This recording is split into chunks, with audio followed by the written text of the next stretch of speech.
അസ്സലാമു അലൈക്കും വറഹ്മത്തുള്ളാഹി തആല വബറകാതുഹു. അന്ന് സഫീറിന് ഉറങ്ങുവാനേ കഴിഞ്ഞില്ല. കാരണം മറ്റൊന്നുമല്ല, അതേ തൻ്റെ ആഷി ഉസ്താദ് തന്നോട് പറഞ്ഞ ആ ഒരു കാര്യം. അതെ, എൻ്റെ റിസ്വാന വക്കീലും അവളുടെ ഫാമിലിയും അതെ നാളെ പുലർച്ചെ വരികയാണ്. അവരെ കൊണ്ടുപോകാൻ പോകണം.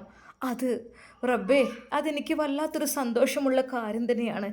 പക്ഷെ ഇവിടെ നിന്ന് രക്ഷപ്പെടണമല്ലോ എന്നോർത്ത് അവൻ്റെ മനസ്സിൽ ചെറിയൊരു ടെൻഷൻ ഉണ്ടായിരുന്നു. എങ്കിലും സാരമില്ല, അത് തീർച്ചയായും അത് വേണം. റബ്ബേ, അവളെ ഞാൻ എങ്ങനെ ഫേസ് ചെയ്യും എന്നുള്ള ടെൻഷനുണ്ട്. പോരാത്തതിന് ഇവിടെ നിന്ന് വീട്ടുകാരുടെ ആ ഒരു ചോദ്യവും പറച്ചിലും അത് വേറെ. പിന്നീട് അവളെ ഫേസ് ചെയ്യുമ്പോഴുള്ള ആ ഒരു വിഷമം, റബ്ബെ എല്ലാം കൂടി ആലോചിച്ചിട്ട് ആകപ്പാടെ ടെൻഷനാവുകയാണ്. എന്നാൽ അവൻ ഉറങ്ങുവാൻ കിടന്നപ്പോൾ അതാ ഫോൺ വരുന്നു. അത് മറ്റാരും ആയിരുന്നില്ല, അത് നമ്മുടെ ആഷി ഉസ്താദ് തന്നെയാണ്. ഹലോ, അസ്സലാമു അലൈക്കും. വലൈക്കും അസ്സലാം വറഹ്മത്തുള്ളാ. സഫീർ, എന്താടാ? ആഷി ഓക്കെ അല്ലേ? പിന്നെ നാളെ ഞാൻ അങ്ങോട്ട് വരാം കേട്ടോ. അതോ വേണ്ടത് നീ ഇങ്ങോട്ട് വരിക വേണ്ടത്? എന്തായാലും നമുക്ക് അവരിങ്ങ് കൊണ്ടുവരാൻ പോകാം. എന്തൊക്കെ തന്നെയായാലും ആയിക്കോട്ടെ, അതൊന്നും കുഴപ്പമില്ല. ഇൻഷാ അല്ലാ ഞാൻ അങ്ങോട്ട് വരാം. പുലർച്ചെ ഒരു സുബഹിൻ്റെ ശേഷം പോരെ? ആ, സുബഹിൻ്റെ ശേഷം മതി. അപ്പോഴൊക്കെ അവർ എത്തി തുടങ്ങുള്ളൂ. ആ, ഓക്കെ ഓക്കെ, എന്നാൽ ശരി കേട്ടോ, മറക്കല്ലേ. അന്ന് നമ്മുടെ ആഷി ഉസ്താദിന് വല്ലാത്ത സന്തോഷമുള്ള ദിവസമായിരുന്നു. എന്നാൽ നമ്മുടെ സഫീറിന് അന്ന് ഉറക്കമില്ലായിരുന്നു. മനസ്സിൻ്റെ ഉള്ളിൽ ഓരോരോ വിഷമങ്ങൾ. പഠിച്ചവനെ എത്രമാത്രം ആഗ്രഹിച്ചതായിരുന്നു, എത്രമാത്രം ഞാൻ പ്രതീക്ഷിച്ചതായിരുന്നു. ഒരു പെണ്ണിന് ഞാൻ മോഹം കൊടുത്തിട്ട് എനിക്ക് അവളെ സന്തോഷിപ്പിക്കാൻ കഴിയുന്നില്ല എന്നത് ഏതൊരാണിൻ്റെയും പരാജയമാണ്. അതെ, ആ പരാജയത്തിൽ ഞാൻ വീണു പോവുകയായിരിക്കും മിക്കവാറും. ശരിക്കും സഫീറിന് വല്ലാത്ത ടെൻഷൻ തോന്നി. അതെ, ശരിക്കും അതെ, ഒരു പെണ്ണിനെ സ്നേഹിച്ചു കഴിഞ്ഞാൽ ഓള് സ്വന്തമാക്കുക എന്നുള്ളത് ഒരാണിൻ്റെ ഉത്തരവാദിത്വം തന്നെയാണ്. അതിനൊരു മാറ്റമില്ല. ശരിക്കും ഞാൻ അതുതന്നെയാണ് ചെയ്യേണ്ടതും. പക്ഷേ റബ്ബേ, അതെ, ഒരിക്കൽ പോലും അവൾക്കൊരു അപകടം വരാൻ പാടില്ല എന്നെക്കൊണ്ട്. അതുകൊണ്ട് മാത്രം ഞാൻ റബ്ബേ ആ മോഹമെല്ലാം മനസ്സിൽ വെക്കുകയാണ്.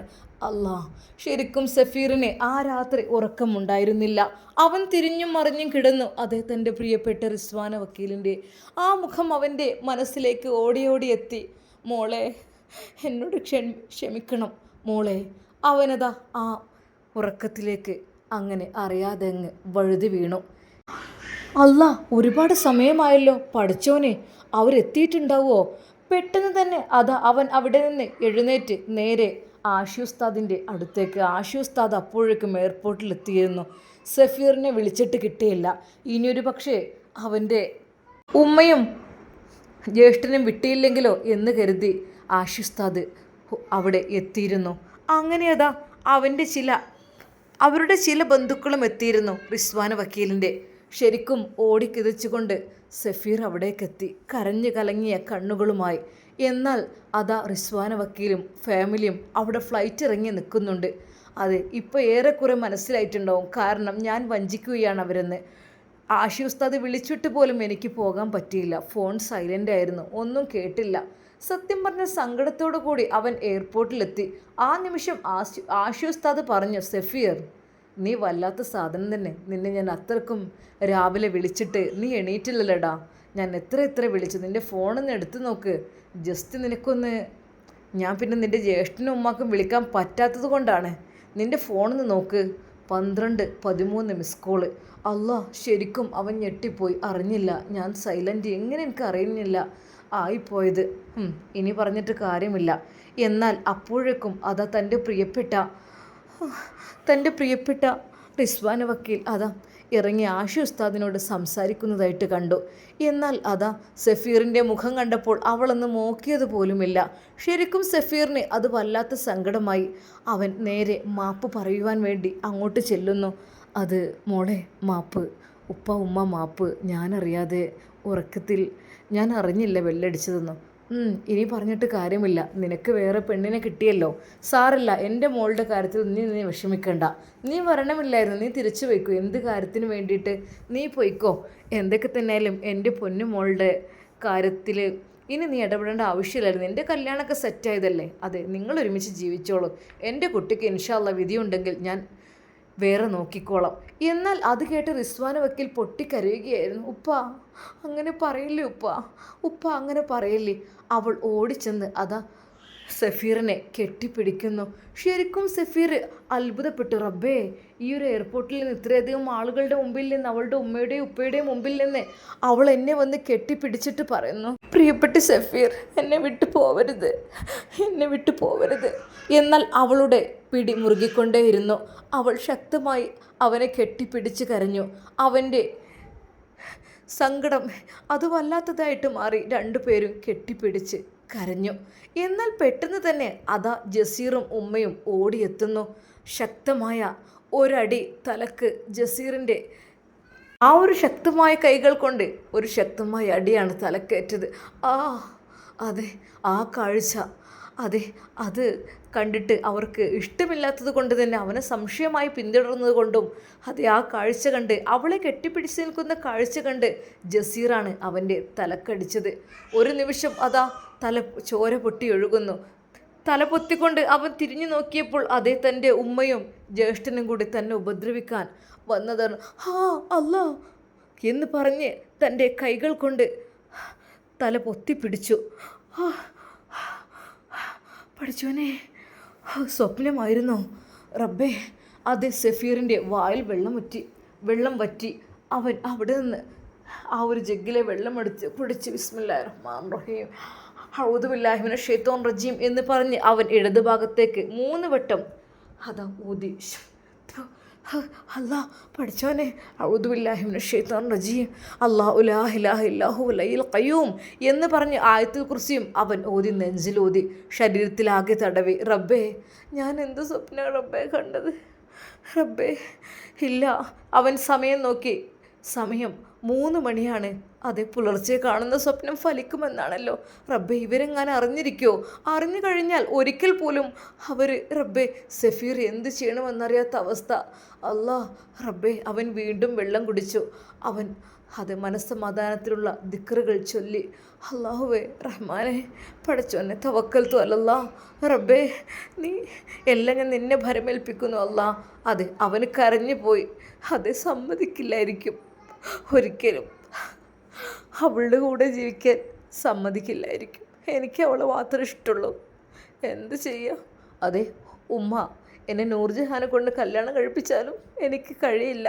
ഞാൻ അവളോട് എല്ലാം തുറന്ന് പറയും. ദയവായി ഞാൻ നിന്നെ ഒരു ഭാര്യയായിട്ട് കാണാൻ എനിക്കാവില്ല. കാരണം എനിക്കതിന് കഴിയില്ല. ദയവായി നിങ്ങളിതിൽ നിന്ന് ഒഴിഞ്ഞു പോകണം. ഞാൻ അവളോട് തുറന്ന് പറയും, അതെനിക്ക് ഉറപ്പാണ്. പക്ഷേ വീട്ടുകാർ അവരെന്താണ് തീരുമാനിക്കുന്നത് അതുപോലെയല്ല നടക്കുകയുള്ളൂ. യാ റബ്ബേ, അവൾ ശരിക്കും സങ്കടപ്പെട്ടു പോയി. അവൻ ശരിക്കും സങ്കടപ്പെട്ടു. അവനെല്ലാം പടച്ച റബ്ബിൽ അർപ്പിച്ചു. അതെ, സമയം 4 മണി. അതാ അലാറം ബെല്ലടിക്കുന്നു. പിന്നീട് അവൻക്ക് ഉറങ്ങാൻ കഴിഞ്ഞില്ല. സമയം നോക്കിയപ്പോൾ അവൻ പെട്ടെന്ന് തന്നെ ഫ്രഷായി. അതാ കുളിയെല്ലാം കഴിഞ്ഞ് നേരെ ഉളൂഹെടുത്ത് തഹജ്ജുദ് നമസ്കരിച്ച് പടച്ച റബ്ബിനോട് ദുആ ചെയ്തു. ഇനി പോകുന്ന വഴിയിൽ നിസ്കരിക്കാം. അപ്പോഴുണ്ട് ആഷി ഉസ്താദ് വിളിക്കുന്നു. ഹലോ, എന്താടാ, എണീറ്റില്ലേ? എണീറ്റു, ഞാൻ ഫ്രഷായി നിസ്കരിച്ച്. മാഷാ അല്ലാ, ആയിക്കോട്ടെ, എന്നാൽ ഞാൻ അങ്ങോട്ട് വരണം. അല്ല വേണ്ട, ഞാൻ അങ്ങോട്ട് വരാം. അങ്ങനെ അവൻ പെട്ടെന്ന് തന്നെ റെഡിയായി. അതെ, ഉമ്മയും ജ്യേഷ്ഠനും എല്ലാവരും നല്ല ഉറക്ക് തന്നെയാണ്. അവൻ പെട്ടെന്ന് തന്നെ അവിടെ നിന്ന് ഡ്രസ്സ് മാറി.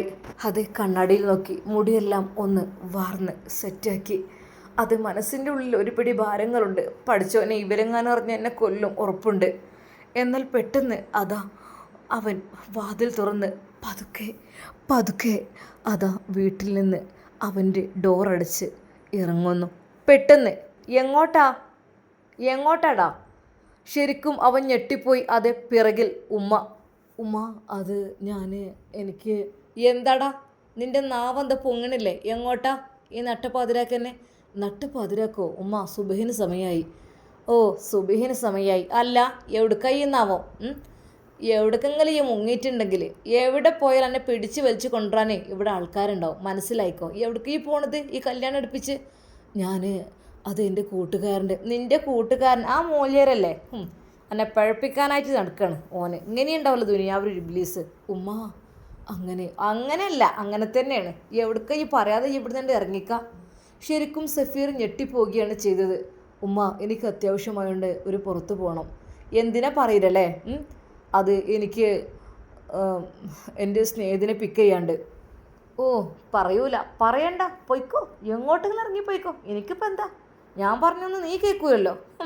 ശരിക്കും ഉമ്മയുടെ മുമ്പിൽ പെട്ടപ്പോൾ അവൻ ശരിക്കും എന്ത് ചെയ്യണമെന്നറിയാത്ത അവസ്ഥ. ജസീർ അവിടെ കൂർക്കം വലിച്ച് ഉറങ്ങിയായിരിക്കും. അവൻ 1 മണിക്കോ 2 മണിക്കൊക്കെ വന്ന് കിടന്നതായിരിക്കും. എല്ലാം കഴിഞ്ഞ് ഓനെ വിശ്വസിക്കാൻ പറ്റില്ല. ഉമ്മ ഇതാ പതിവ് തെറ്റിച്ചുകൊണ്ട് സുബീന് മുമ്പ് എഴുന്നേറ്റ് നിൽക്കുന്നു. ഉമ്മ ഈ സമയത്ത് എണീക്കാറില്ലല്ലോ. ഞാൻ എണീക്കാറുണ്ടോ നിസ്കരിക്കാറുണ്ടോ ഇല്ലയോ എന്ന് ഇജ്ജ് നോക്കണ്ട. ഉമ്മ നിസ്കരിച്ചുകൂടും. ഉമ്മ എന്തിനാ അങ്ങനെ സമയം കളയണത്? ഞാൻ നിസ്കരിക്കും, ഇജ്ജ് നോക്കണ്ട. എനിക്കത് തോന്നുമ്പോൾ ഞാൻ ചെയ്തുകൊണ്ടല്ല, ഇജ്ജ് എന്നെ പഠിപ്പിക്കാൻ നിൽക്കണ്ട, മനസ്സിലായല്ലോ? അതെ, അങ്ങോട്ട് കേട്ടാമ്മ, ഇങ്ങോട്ടൊന്നും പറയാൻ നിൽക്കണ്ട. ഇജ്ജ് എവിടുക്കാ സഫീറെ പോണത്? ഇജ്ജ് ഇങ്ങോട്ട് വന്നാൽ അടിച്ച് ഞാൻ കൊല്ലലേക്കാരം. ഇജ്ജ് എവിടുക്കാ പോണത്? ശരിക്കും ഉമ്മയുടെ മുമ്പിൽപ്പെട്ട അവന് അതാ വീണ്ടും ഫോൺ വരുന്നു. എടുക്കടാ, ഫോൺ എടുക്ക്, ബെല്ലടിക്കുന്നതാ, എടുത്ത് പറഞ്ഞേക്ക്. ആര്, നിൻ്റെ മറ്റോളാണോ വിളിക്കുന്നത്? മറ്റോൾ ഈ അങ്ങോട്ട് ടൂറ് കൊണ്ടോ? ശരിക്കും ഉമ്മയുടെ ആ മോശമായ വാക്കുകൾ കേട്ടോ. ഉമ്മ, ദയവായി നിങ്ങൾ ഇങ്ങനെയൊന്നും പറയല്ലേ. പിന്നെ എന്താടാ നിനക്ക് എന്തിൻ്റെ കേടാ? ഞാൻ വരാം എന്ന് പറഞ്ഞ് സഫീർ അവിടെ നിന്നും ഇറങ്ങി കാറ് സ്റ്റാർട്ട് ചെയ്തു. അവൻ നേരെ പോകുന്നു. അഹങ്കാരി പോകുന്നത് കണ്ടില്ലേ? എന്തിനുള്ള പുറപ്പാടാന്നാവോ. ശരിക്കും സഫീറിനെതിരെ ഒരുപാട് ഓരോ കുറ്റ ആരോപണങ്ങൾ ഉണ്ടാക്കണമെന്ന് ഉമ്മാക്കും തോന്നി. അവന് എന്താ സാധനെന്നോ. എന്നാൽ സഫീറിൻ്റെ മനസ്സിൽ ടെൻഷനായിരുന്നു. പാതി വഴിയിൽ വെച്ച് നമ്മുടെ ആഷി ഉസ്താദും അതിൽ കയറുന്നു. എന്താണ് മുഖമൊക്കെ വല്ലാണ്ടിരിക്കുന്നത്? ഒന്നുമില്ലടേ, വീട്ടിൽ ഭയങ്കര പ്രശ്നമാണ്. മൊത്തത്തിൽ ഒരു സമാധാനത്തിലൊരു ജീവിതം എനിക്ക് ഉണ്ടാവാറില്ല. എങ്ങോട്ടെങ്കിലും പോകുമ്പോൾ എങ്ങോട്ടാ, എന്താ, ഏതാ, ഒന്നുമില്ലെങ്കിൽ ഞാനൊരു യുവാവല്ലേ, എനിക്കും ഉണ്ടാവില്ല ചില. സാരല്ലടാ, അത് ഉമ്മമാരുണ്ടാവും അങ്ങനെയൊക്കെ ചോദ്യമൊക്കെ ഉണ്ടാവും. പക്ഷെ ഉമ്മ മാത്രമല്ലടാ, അതിനിടയിൽ ജ്യേഷ്ഠനും ഇട കയറും. ഉമ്മ പറഞ്ഞിട്ട് കുഴപ്പമില്ല, പക്ഷെ അതിനിടയിൽ ജ്യേഷ്ഠന് പലതും പറഞ്ഞിട്ട് അങ്ങനെയും. എൻ്റെ ജ്യേഷ്ഠൻ്റെ കാര്യമൊക്കെ ആലോചിക്കുകയാണെങ്കിലടാ, അതൊക്കെ ഭയങ്കര വിഷമമുള്ള കാര്യങ്ങൾ എത്രയോ ഉണ്ട്. എന്തിനാണ് ഈ കുറ്റങ്ങളൊക്കെ വാരിക്കൂട്ടുന്നത്? അള്ളാഹുവിനറിയാം. എന്തൊക്കെ തന്നെയായാലും ആഷി ഉസ്താദിനോട് അവൻ വിവരങ്ങളെല്ലാം പറഞ്ഞിരുന്നു. അതെ, ഒരു പൊന്നും മോളുണ്ട് എൻ്റെ ജ്യേഷ്ഠന്, പക്ഷേ ഒരിക്കലും അവർ സംരക്ഷിക്കില്ല, അവർക്ക് ഭക്ഷണം കൊടുക്കില്ല, പൈസ കൊടുക്കില്ല എന്നൊക്കെ. പോരാത്തതിന് അവൻ്റെ വല്യമ്മയും ഇപ്പോൾ വൃദ്ധസദനത്തിലാണ് കഴിയുന്നത്. പക്ഷെ അവർക്ക് അങ്ങനത്തെ ഒരു ചിന്തയും കാര്യങ്ങളും ഒന്നുമില്ല. വയസ്സായവരെയും പാവപ്പെട്ടവരെയും കൊച്ചു കുഞ്ഞിനെ അടക്കം അവർ ശിക്ഷിക്കപ്പെടുന്നുണ്ട്. ആ ടീമാണ് പുളിക്കൽ തറവാട്ടുകാർ. ശരിക്കും ആഷി ഉസ്താദിനോട് എല്ലാം തുറന്നു പറഞ്ഞപ്പോൾ മനസ്സിൻ്റെ ഉള്ളിലൊരു ആശ്വാസം. സാരല്ലടാ, എല്ലാവരും റെഡിയാവാൻ വേണ്ടി നമുക്ക് പ്രാർത്ഥിക്കാം. പഠിച്ചോനല്ലേ വലിയവനെ, ഒന്നും വിഷമിക്കണ്ട, വിചാരിക്കണ്ട കേട്ടോ. എന്തായാലും നമുക്ക് എന്തെങ്കിലുമൊക്കെ വഴി ഉണ്ടാക്കാം, നീ വിഷമിക്കല്ലേ കേട്ടോ. അങ്ങനെ അവർ എയർപോർട്ടിലേക്ക് പോകുന്ന യാത്രക്കിടയിൽ ശരിക്കും സഫീറിനെ വല്ലാത്ത സങ്കടമുണ്ടായിരുന്നു. നീ വിഷമിക്കണ്ട ഒന്നുകൊണ്ടും. അതെ, അവരിറങ്ങാറായിട്ടോ. ആശി, എന്താടാ? ഞാൻ അങ്ങോട്ട് വരുന്നത് മോശമുണ്ടോ? ഞാൻ അവിടെ നിന്നോളാം. കാരണം ഞാൻ അവരുടെ മുമ്പിലേക്ക് ചെല്ലുന്നത് മോശമാണ്. കാരണം ഈ ഒരു വിവാഹത്തിൻ്റെ കാര്യത്തിൽ ഞാൻ മറ്റൊരു പെണ്ണിനെ കാണാൻ പോയ കാര്യങ്ങളൊക്കെ അറിഞ്ഞതല്ലേ അവർ. അതുകൊണ്ട് ഞാൻ മോശമാണ്, ഞാൻ മാറി നിന്നോളാം. എന്താ നീ പറയുന്നത്? നിൻ്റെ വിവാഹം അല്ലെങ്കിലും നീ കൊതിച്ച പെണ്ണല്ലേ, ഒന്ന് കണ്ടുവെന്ന് വിചാരിച്ചിട്ടിപ്പോൾ എന്താ? അല്ലടാ, ഞാൻ എന്തിനാ അവരുടെ മുമ്പിലേക്ക് വരുന്നത്? ഞാൻ ഇവിടെ ഒന്ന് ഒതുങ്ങി നിന്നോളാം. ആഷി പോയിക്കോ. അങ്ങനെ ആഷി ഉസ്താദിനോട് അവൻ അങ്ങനെ പറയുന്നു. എന്നാൽ സഫീർ എന്ത് ചെയ്യണമെന്നറിയാത്ത അവസ്ഥയും. ആഷി പറഞ്ഞു, നീ ഒന്നും കൊണ്ട് വിഷമിക്കണ്ട, ഞാനാ പറഞ്ഞത്, നീ എൻ്റെ കൂടെ വരണം. അങ്ങനെ അവർ അല്പസമയത്തെ യാത്രയ്ക്ക് ശേഷം അവർ എയർപോർട്ടിലെത്തുന്നു. കുവൈറ്റിൽ നിന്ന് ഫ്ലൈറ്റ് എത്തിയോ? ഒരു 5 മിനിറ്റ് ആയിട്ടുണ്ട്. ശരിക്കും നമ്മുടെ ആഷി ഉസ്താദിന് സന്തോഷമായി. എങ്കിലും നമ്മുടെ സഫീറിൻ്റെ മനസ്സ് കിടുകിട വിറക്കുകയായിരുന്നു. റബ്ബേ, ഞാൻ ചതിയനാണ് തികച്ചും. അവളെ ചതിക്കാൻ ഒരിക്കലും പാടില്ലായിരുന്നു. പാവപ്പെട്ട പെൺകുട്ടിയാണ്. അള്ളാഹുവേ, റഹ്മാനെ നീ കാത്തു രക്ഷിക്ക് റഹ്മാനെ. അങ്ങനെ ട്രോളികൾ തള്ളിക്കൊണ്ട് അതാ ഓരോ ഗ്രൂപ്പുകളായിട്ടും കുടുംബങ്ങളായിട്ടും ഒറ്റയൊറ്റയായിട്ടും ആളുകൾ വന്നിറങ്ങുന്നു. ഉറ്റവർ ഉടയവർ അവരെ എല്ലാവരെയും കെട്ടിപ്പിടിക്കുന്നു. പെട്ടെന്ന് സഫീറിൻ്റെ ഓർമ്മ വന്നു, റബ്ബേ, തലേ ദിവസത്തെ ആ ഒരു സ്വപ്നം. അവൻ ചുറ്റുഭാഗത്ത് നോക്കി, അതെ, എൻ്റെ ഉമ്മയും ജ്യേഷ്ഠനും ഇവിടെയുണ്ടോ എന്നറിയാൻ വേണ്ടിയിട്ട്. എന്താടാ നീ ആരെ നോക്കുന്നത്? ഏയ് ഒന്നുമില്ലടാ. എന്നാൽ അതാ നിറപുഞ്ചിരിയോടെ, എന്നാൽ അതിലേറെ സങ്കടത്തോടെ എല്ലാം കൂടി ഒതുക്കി പിടിച്ചുകൊണ്ട് മനോഹരമായ ഒരു പെണ്ണ് അതാ ട്രോളിയും തള്ളിക്കൊണ്ട് കടന്നു വരുന്നു. തൊട്ട് പിറകിലായിട്ട് ഉപ്പയും ഉമ്മയും. എന്നാൽ ആഷി ഉസ്താദും സഫീറും ഒരു നിമിഷം അത് കണ്ട് സന്തോഷിച്ചു പോയി. എന്നാൽ സഫീറിൻ്റെ കണ്ണിൽ നിന്ന് ഒരു തുള്ളി കണ്ണുനീർ കവിളിലൂടെ ഒലിച്ചിറങ്ങി. യാ അല്ലാ, അവനറിയാതെ വിതുമ്പിപ്പോയി. ഇൻഷാ അല്ലാ, നമുക്കിതിൻ്റെ ബാക്കി ഭാഗം നാളെ കാണാം. അതുവരേക്കും എല്ലാവർക്കും അസ്സലാമു അലൈക്കും വറഹ്മത്തുള്ളാഹി തആല വബറകാതുഹു.